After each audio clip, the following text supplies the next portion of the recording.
The last house on Blackwood Street had always been a mystery to the neighborhood. It was an old, decaying Victorian mansion, its windows dark and lifeless, overgrown weeds choking the once grand yard. The townspeople whispered stories about it, tales of a family that vanished overnight, leaving everything behind. No one knew the truth, but everyone stayed away. Everyone except for Alex. Alex had just moved to the area and heard the stories, but he wasn't one to believe in ghosts or curses. One evening, feeling adventurous and a bit reckless, he decided to explore the infamous house. As the sun dipped below the horizon, casting long shadows across the street, Alex stood at the rusty iron gate, staring up at the house. It loomed over him, silent and foreboding, but he brushed off the uneasy feeling creeping up his spine. Pushing open the creaking gate, he made his way to the front door. The air grew colder as he approached, but he shrugged it off as the evening chill. The door, surprisingly unlocked, opened with a soft groan. Inside, the house was eerily quiet. Dust coated every surface, and the faint smell of mildew filled the air. The grand staircase stretched out before him, leading to the upper floors, but something about the darkness up there made him hesitate. He decided to explore the ground floor first. Walking through the hallway, he passed rooms filled with old, tattered furniture and a piano with broken keys. The atmosphere was oppressive, like the house itself was watching him.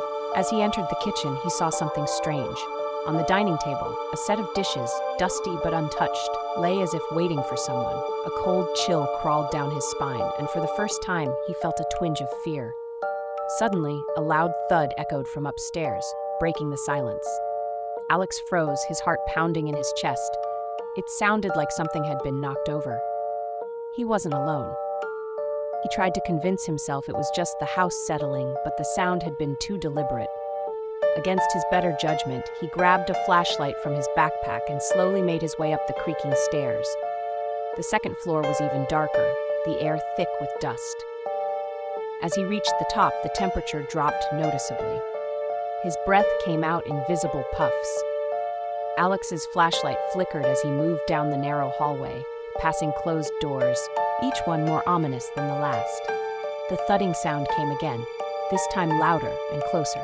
It seemed to be coming from the end of the hall, behind the last door. He approached cautiously, his hand trembling as he reached for the doorknob. The door creaked open, revealing a small, dimly lit room. In the center of the room was a rocking chair, slowly moving back and forth. But no one was there. The hair on the back of Alex's neck stood up. His instincts screamed at him to leave, but curiosity overpowered his fear. As he stepped into the room, he noticed something on the floor, an old photograph. He picked it up and gasped. It was a picture of the family who had once lived in the house, their faces smiling and full of life. But as he looked closer, his heart sank. Behind them in the photo, standing in the shadow of the house, was a figure, tall, dark, and faceless. Suddenly, the rocking chair stopped. The air in the room became suffocating, and Alex felt a presence behind him. He turned slowly, his heart racing, but nothing was there.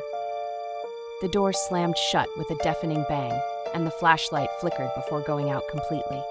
Panic gripped him as the temperature plummeted, and a low whisper filled the room, barely audible but unmistakable. "Get out." Alex bolted for the door, yanking it open and sprinting down the stairs. The walls seemed to close in on him as he ran, the shadows growing longer and darker. He could feel something following him, something cold and menacing. Reaching the front door, he flung it open and stumbled outside, gasping for breath. The cold night air hit him like a shock, and he collapsed on the front lawn, his heart pounding in his chest. When he finally dared to look back at the house, he saw it standing there, still and silent as ever. But in one of the upper windows, a figure watched him, tall, dark, and faceless. Alex never spoke of that night to anyone, and he never returned to Blackwood Street. But sometimes, late at night, when the wind howled and the streets were empty, he swore he could still feel eyes watching him, following him from the shadows.